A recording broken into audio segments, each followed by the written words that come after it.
Welcome back to the channel. And I know it's been a while since I made a video, but that's because all of my recording equipment got destroyed. So, it has been a while. So until I'm able to replace that video, I was thinking, what can I do to keep the momentum going?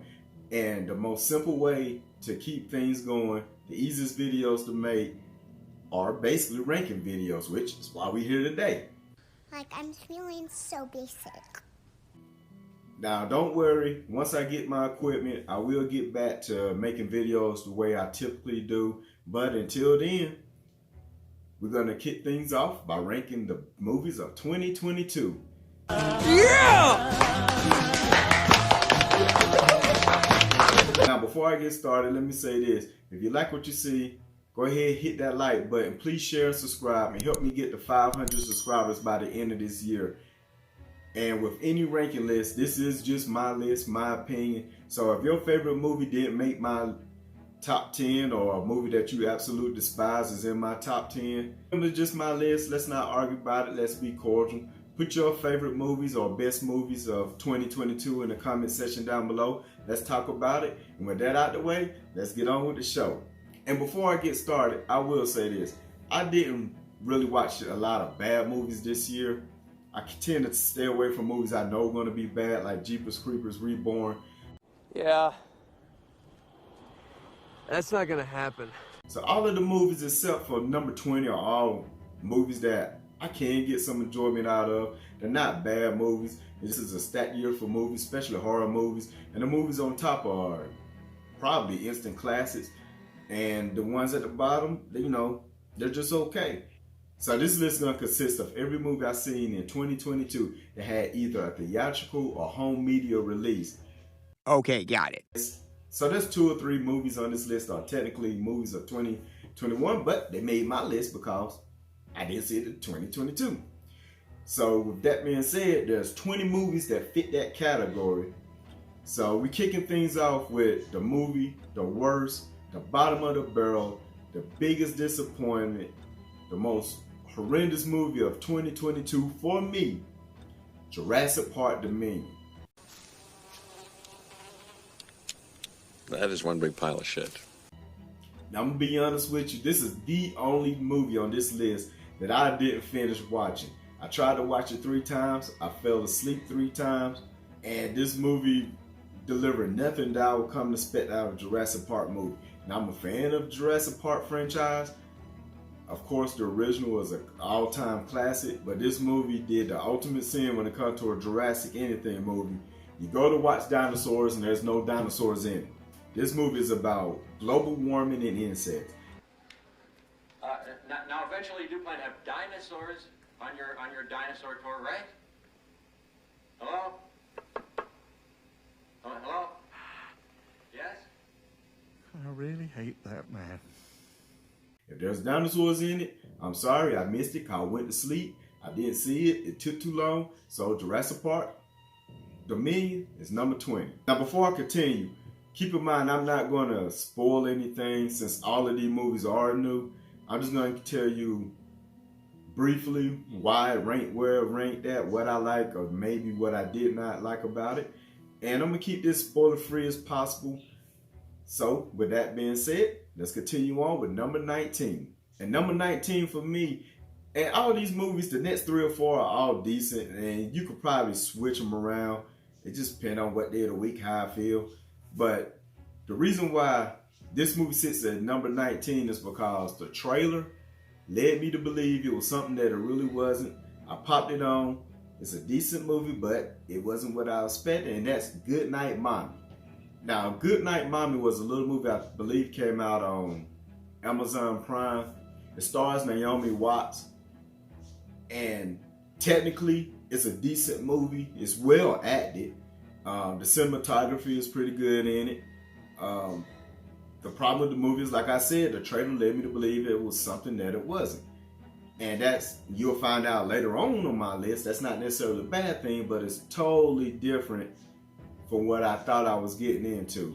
And on top of that, while this is a decent movie, the plot twist in this movie is something I've seen done better 2 times, matter of fact, in 2 different movies. And if it wasn't for those other two movies, this would be higher. It's a decent little watch. If you're curious, you won't regret watching it. It's a nice little hour and a half. It tells the story of twin brothers going to visit their mother. Their mother has surgery, so her face is wrapped in bandages the whole time, so they can't really see who she is. And there's events that take place to make them wonder if this person is really their mother. And like I said, there is a plot twist at the end. I will not spoil it, so if you want to see it, Good Night Mommy, check it out. It's still on Amazon Prime, and it sits at number 19. And coming in at number 18, one of the biggest disappointments of the year for me, and that's Beast. Now Beast, while it's not a bad movie, it's a been there, done that type of movie. All the characters in the movie are bad to me, except for Idris, because he's Idris. He's always great in everything he do. He's a fantastic actor. So the girl that played his older daughter was aggravating. She was irritated the crap out of me. She got on my nerves. And to be honest with you, while this is supposed to be a movie that's based off of realism, real lion attack, this line in this movie is kind of like the Terminator. It can't be bargained with. It can't be reasoned with. It doesn't feel pity or remorse or fear, and it absolutely will not stop, ever, until you are dead. So it kind of take you out of it a little bit. It didn't flow as well as I would like for it to flow. And anytime you take a great actor like Idris and put him in a situation where he has to protect his family from a wild animal, on paper that sounds great, but it's all about execution. And this movie was a drag. It's actually kind of boring, but it's okay. If you haven't seen it, go ahead and check it out. It's not bad. Like I said, every movie on this list with exception of number 20 is a decent, okay movie. So number 18 for me is Beast. Coming in number 17 for me, continuing the theme of disappointment, is the biggest disappointment of the year for me. The movie I was probably the most hype about just to be let down, and that's Jordan Peele's Nope. Now, I'm a huge fan of Jordan Peele. I believe Get Out is an all-time classic. It's one of my favorite movies. Us was a movie that I enjoyed probably more than others. I think it's a decent little movie. So when it was announced that he was coming out with another horror movie, this time dealing with maybe alien invasion, because you know he's always vague with whatever you think his movie gonna be about, I was excited. Waited for it to come out, and I'm gonna be honest with you, this movie is kind of lame. Now, don't get me wrong, the cinematography in this movie is outstanding. There are literally night scenes in this movie that were shot in broad daylight, and what they did, put a filter over it, make it look like night. And if I didn't watch the behind the scenes, I would have never known this. Anytime Jordan Peele is the director, you can always expect that. Great cinematography. The acting is fantastic. Daniel Kaluuya, I hope I'm not butchering his name, he's always fantastic. He's a great actor. He did what he was supposed to do. He probably was the bright spot of this movie to me. Keke Palmer did alright. To no fault of her own, I just didn't like her character. She was a loud character. It didn't quite fit this movie. But the biggest disappointment in this movie to me was I didn't like the design of the creature. It was kind of lame. A movie that's shot so well, then you get this creature that you could obviously tell CGI. It takes you out of it so much that it kind of make you say, what the hell is this? And on top of that, Jordan Peele this time, he dropped the ball. He was trying to get across a message, but when he focused so hard on the message, he kind of negate the logic of his story. And Nope just fell apart for me. But if you want to see it, still give it a whirl. Don't take my word for it. It may be something that you enjoy. Check it out. Nope was a big nope for me, and it sat at number 17. Now coming in after that, now from here on out, the next 4 or 5 movies are all movies that I really did enjoy. They're just not great movies. They're guilty pleasure type movies, and I get a lot of enjoyment out of them. So coming in number 16 is Texas Chainsaw Massacre. Not to be confused with the Texas Chainsaw Massacre. Texas Chainsaw Massacre is the Netflix movie that was released in January this year. This is another movie that I had low expectations for, because anybody that's a horror movie fan knows January releases are usually not that good. It was going straight to Netflix, But what gave me a little hope about this movie, it was directed by Jose Alvarez. This is the guy that gave us the great movies of Don't Breathe and Evil Dead remake, reboot, whatever you want to call it. So it was produced by him. I wish he was the director, so it gave me a little hope. I like his vision in every movie to take. And it's a solid Texas Chainsaw movie. It's a direct sequel to the original, so taking place in current time, Leatherface is of age, which is probably the biggest drawback of this movie, that and low budget. But the kills in this movie is pretty good. The acting is okay. All the characters, because of the generation gap, I could stand none of them. But the biggest detriment to this movie is the legacy character, Sally Hodgson. They do her no justice. She's unceremoniously killed. That's the only spoiler I would say about this movie. But the events that lead Leatherface to get the killing is pretty okay. I can get behind the story, kind of.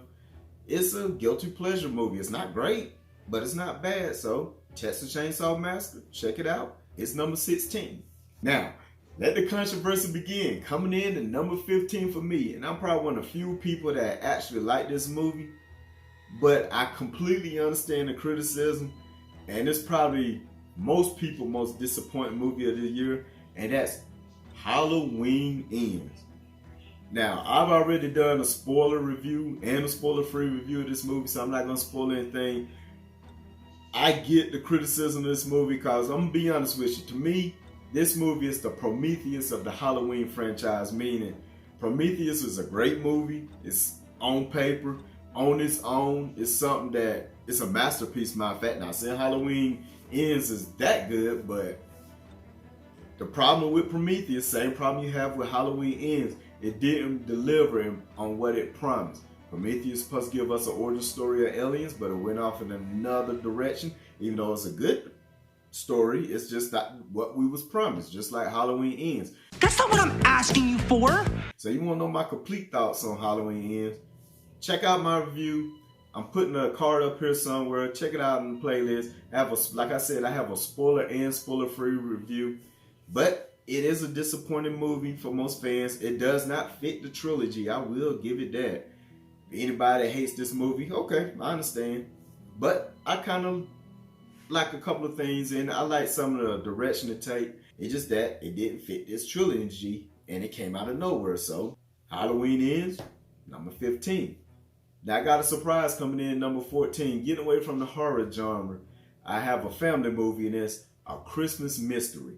It tells the story of a small town who hinges its good luck and Christmas spirit on a bell, I believe, and the bell get missing. So two kids go on a quest to find the bell, and it's a nice little PG, family-oriented Christmas movie. This year marks the 100th anniversary of our town finding the bells. How can those be Santa's bells when there's no such thing as Santa? Of course there's really a Santa, right, Mr. Martin? There will always be non-believers, but don't let them rob you of your Christmas spirit. Somebody stole the bells. Means, motive, opportunity. This is what my dad does at work. It's how he decides on possible suspects. We have to find another person who has all three of these things. You don't seriously think you can solve this case, do you? Why not? For starters, you still sleep with a stuffed animal. Now, the biggest highlight of this movie is the child actors, especially Violet McGraw. Now, you'll find her sister, Madeline McGraw, later on in my countdown in another movie. But she does a fantastic job. Like I said, this is a family-oriented movie. So if you got all the family around, even the small children, you want to watch a good movie, have a good time, relax, laugh a little bit, check out Christmas Mystery. I like it. It's number 14 for me. Now, coming in right after that, continuing on with another comedy, is Senior Year. Now, Senior Year stars Rebel Wilson, so you know who she is, you know what type of comedian she is, you know what you're in for. Well, she's a popular cheerleader. She has an accident doing a cheer. She wakes up 20 years later, and while she aged 20 years, her mind is still that of a 17, 18-year-old. So she go on this long quest to become prom queen and to be cheer captain. And to be honest with you, this is one of those just feel good, downright funny comedies that we used to get all the time in the 90s. I'm ready for prom.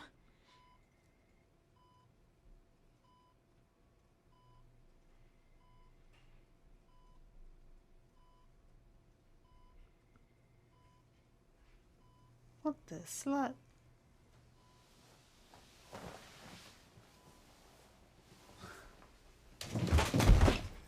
Oh, hi.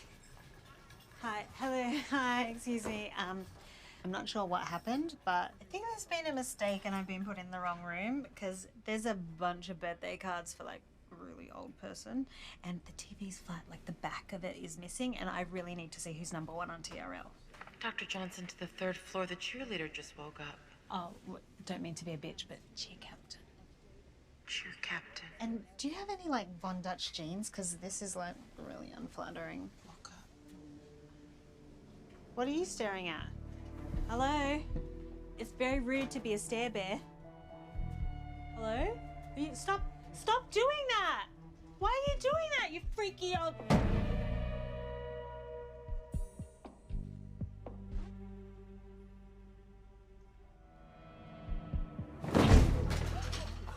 And the cheerleader's back down. Oh, a cheer captain! It's very enjoyable. Reba Wilson, like I said, she's very funny and great at what she do. So Senior is on Amazon Prime. Check it out, and it's number 13. Now coming in at the 12th spot, and from here on out are all great movies, all either surprises or movies that I'll definitely rewatch over and over. And we get closer to the top, some that I consider classics. So with that being said, coming in at number 12, one of those surprise movies that came out of nowhere, and that's Smile. Now what separates Smile from other horror movies, it's more of a psychological thriller. It taps into the psyche. How would it be if you were going through this particular situation, people believing you, driving you crazy?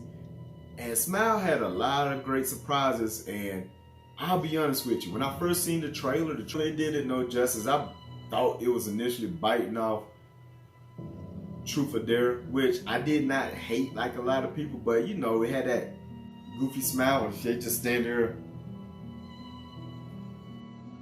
But the difference between this movie and Truth or Dare is Smile used the smile gimmick sparingly and it's very effective. Matter of fact, it's creepy when they do it, and it's a great movie. The only reason this isn't higher on this list is I didn't particularly like the ending, and I didn't like, again, when you have a movie that's shot pretty well, as far as I could tell, had a lot of good practical effects, and your main protagonist is CGI, obviously, it takes away from it. And they obviously had the ending the way it was just to make sequels. But it told a good story. If you haven't seen Smile, check it out. It's a surprise, one of the biggest surprises of the year, and it's number 12.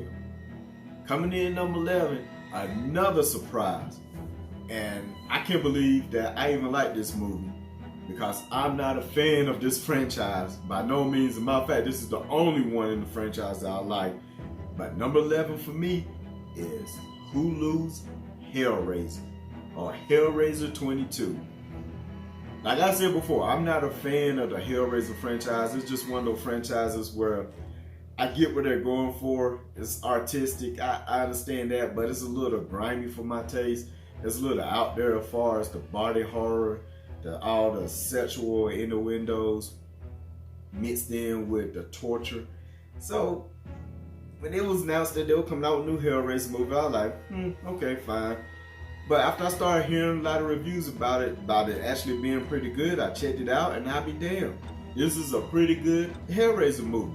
Now, one thing about this movie that's different from the other Hellraiser movies, it centers around the Cenobites. They front and center in this movie. All the other movies, even the original, it stars the protagonist and the Cenobites kind of in the background pulling the strings, but they're front and center in this movie. The kills are great.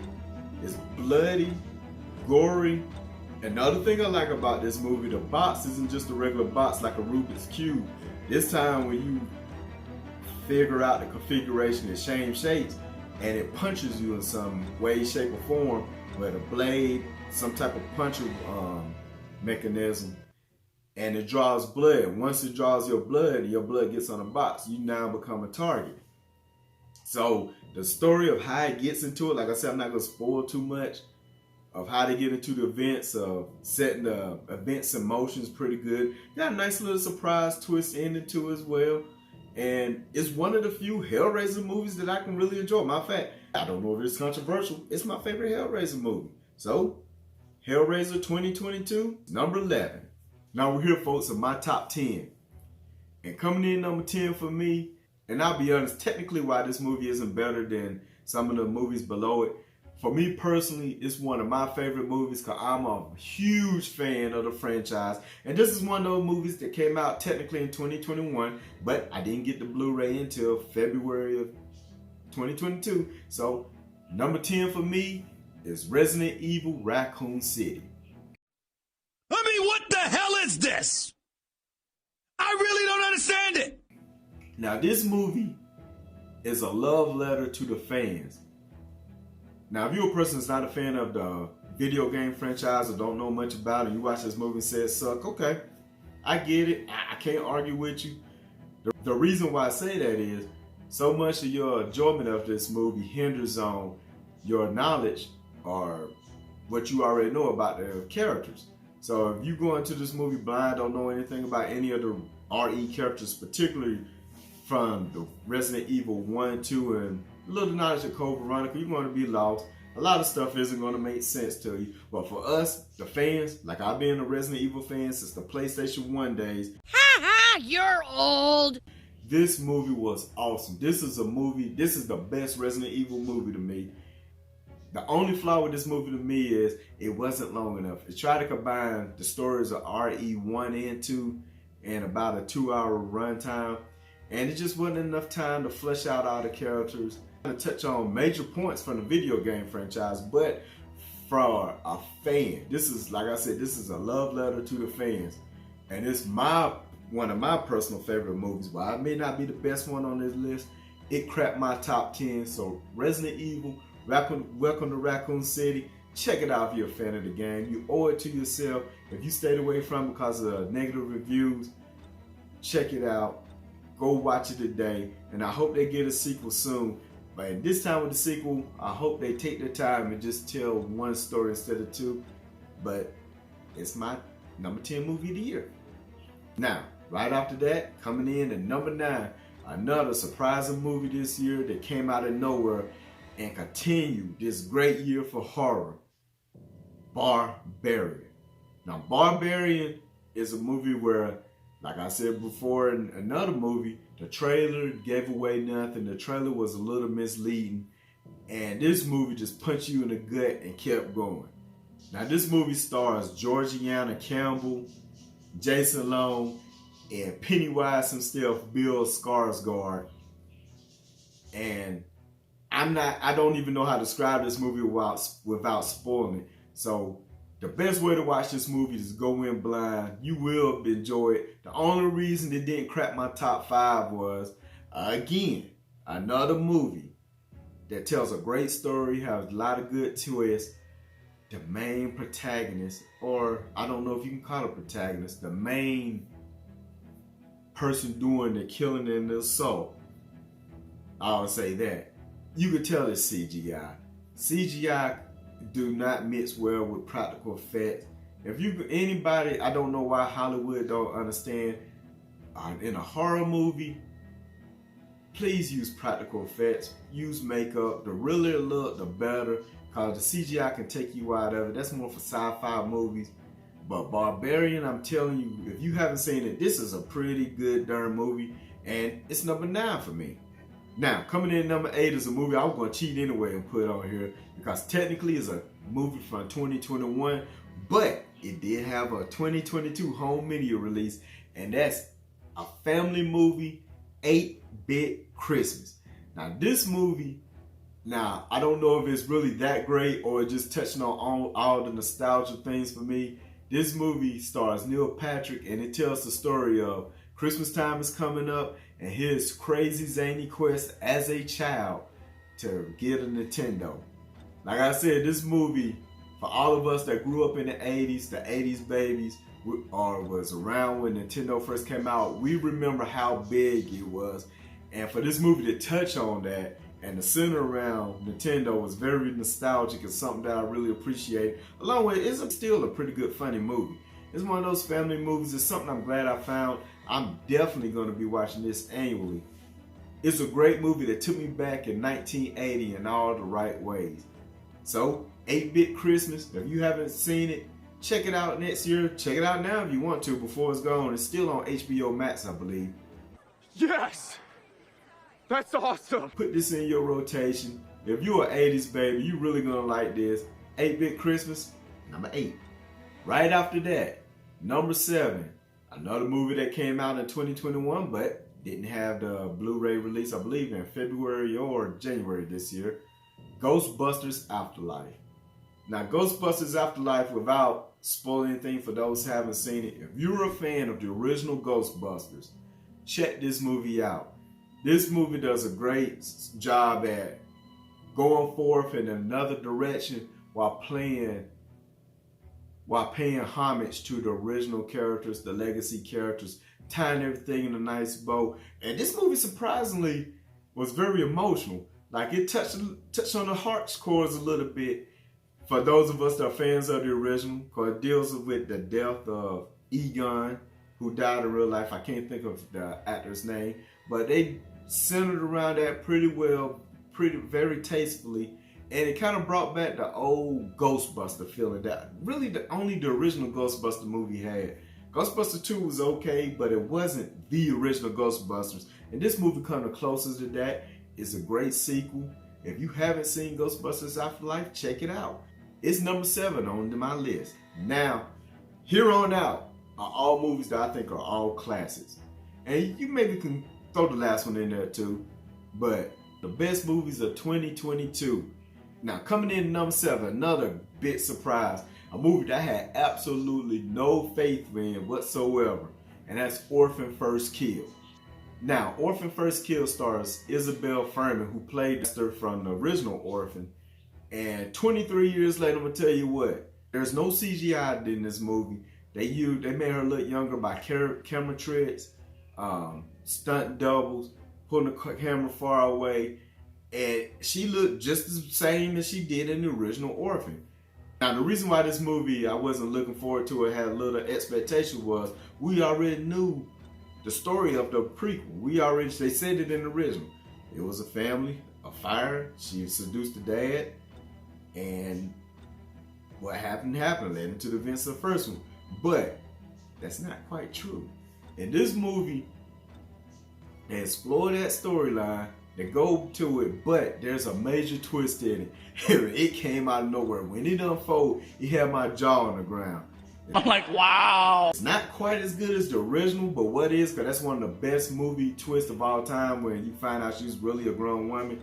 But not to spoil anything, the movie twist in this movie is okay, it's good. If it wasn't for that original, it would be one of the better movie twists of all time. And surprisingly to me, they pulled it off. It's a great sequel. You can watch this one, then watch the first one. But I could recommend, if you haven't seen any of the Orphan movies, watch the original Orphan, then this one. Because the original will not take away from this one. But if you watch this one first, it will take away from Orphan, I believe 2009 when it came out. So check this movie out. It's another Amazon Prime movie. Orphan First Kill, number 6. Number 5 for me is a movie franchise that for some reason I'm never excited to see it, but they never disappointed. And that's Scream 2022. Now, going into this movie, it's the first movie without the original producer or writer, and without Wes Craven, so I was kind of like, okay, whatever, been there, done that. But after watching it, this may be my favorite Scream movie. It's somewhere up there neck and neck with the original. It had a great twist. It played off the meta things that Scream is known for. And it took the franchise in a new direction where you can continue to make movie after movie after movie now. And I'm excited for Scream 6. Even without Neve Campbell, I wish she was in it, but after watching this one, seeing how she's barely in it, the franchise would be okay without her. So Scream, please check this movie out if you haven't. Or if you have, go watch it again. It's that good. It's number 5. Now we're here, folks. The top 4 movies are all movies that I will tell you now, go watch it. You will not regret it. And number 4 for me is Black Phone. Now, the Black Phone stars Ethan Hawke, and perhaps, I want to say this is his only role as a villain. Would you like to see a magic trick? Yeah. Tell me your name. Taylor.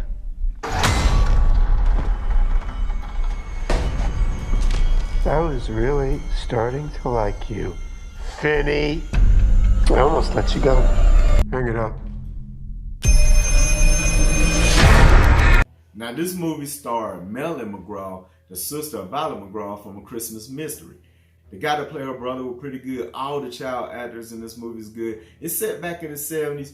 The director is the director of Sinister. You can tell by some of the shots. It has that grimy feel to it that they did in Sinister, where he was watching the video camera and you can see Magoo. I forgot his name for a second, but you can see him in the background. If I spoil anything, I would say this. I understand the subject matter may be a little hard for some people to watch, especially dealing with any type of violence or abuse towards children. But if you can get past that and put that to the side, get this movie shot, you will not regret it. The Black Phone was a wonderful movie. Ethan Hawke was outstanding. While it's really not a scary movie, he's so imposing and so creepy that his performance alone made this a 5-star movie. So, The Black Phone, number 4, check it out. Number 3 for me, the biggest surprise of the year. I had absolutely zero expectations for this movie, and that's Hulu's Prey. Now, I'm gonna be honest with you, Hulu did their thing this year. Between Prey and Hellraiser, they put out 2 surprisingly great movies. Prey should have got a theatrical release. I'm gonna say it come out later on this month. So if you haven't seen Prey, check it out. And I'm gonna go ahead and start off by addressing the elephant in the room. This movie got a lot of criticism. A lot of people saying this movie is quote unquote woke. I'm gonna tell you now, this is not woke. This thing of anything in a movie that we're uncomfortable with or do not like, that instead of sound like a bigot or a sexist or whatever it is, saying it's woke, because I don't want to butcher her name, but the girl in this Comanche tribe, if you watch the movie, it makes sense. That this nonsense, oh, well, how can an 80-pound woman defeat a predator? If you watch any Predator movie, not even big old Arnold Schwarzenegger can go toe-to-toe physically with a predator. Every movie, the predator was outdone by somebody outthinking him. Now, keep in mind, she's not like a Terminator in this movie. She makes mistakes. She's on the sideline. Her brother is really the best warrior in her tribe, so she's learning from the best. And anybody know, anytime you're on the sideline learning from the best, you're picking up from what the mistakes other people make. And be honest with you, the whole village as a collective unit battled this predator. If you haven't seen Prey, please stop what you're doing right now. Go to Hulu, check it out. For me, it's the second best Predator movie ever made. It goes back to the basics. This movie is about the hunt. The Predator in this movie, while he's more advanced in the tribe, is not the Predator that we are accustomed to. He's kind of primal too. This is his first adventure to Earth where he encountered humans. And I like how this movie starts off. It starts off by attacking smaller animals, a snake, his way up to a wolf, then a bear, then the ultimate prey, humans. So check it out. The only knock on this movie is because of the low budget, which may have helped it out. Some of the CGI for the animals is kind of wonky. It's not that bad, don't take you out of it, but Prey's number 3.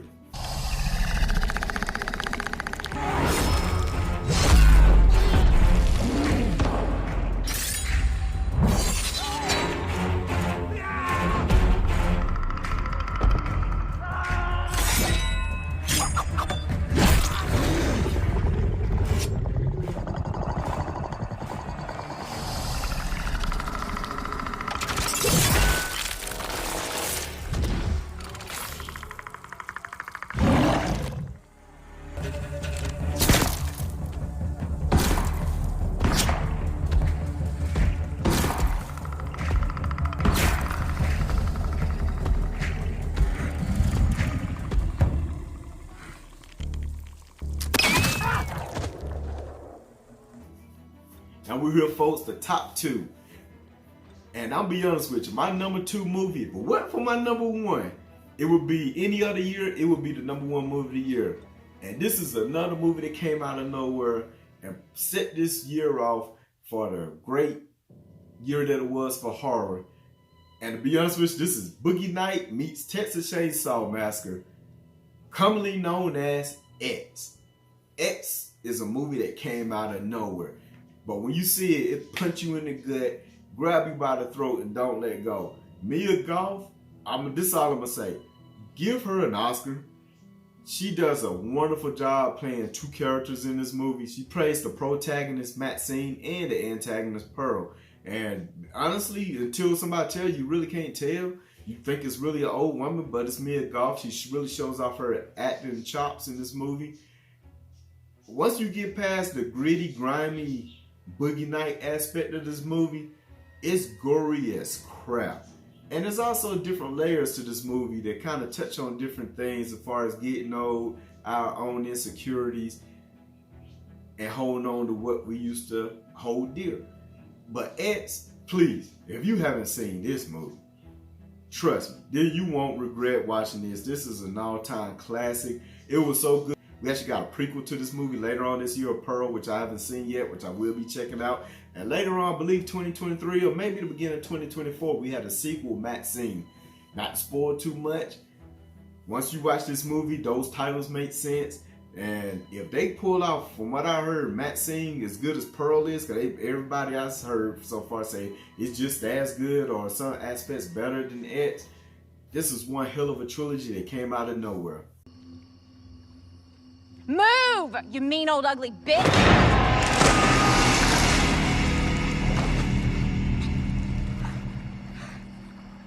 Bitch.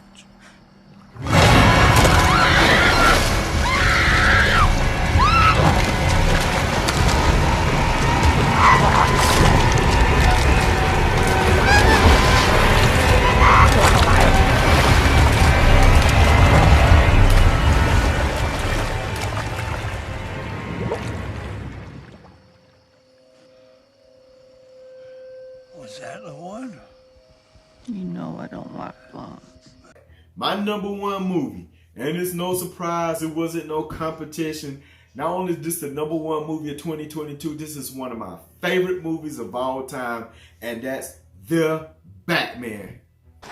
Now knock his ass out. Ready? Showtime. Showtime, man. Come on, do it, man.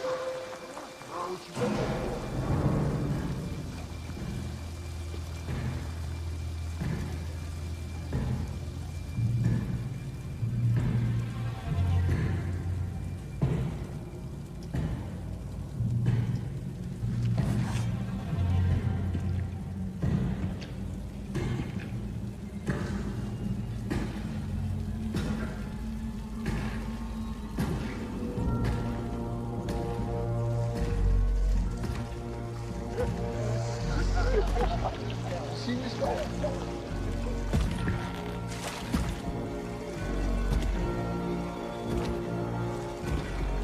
The hell are you supposed to be?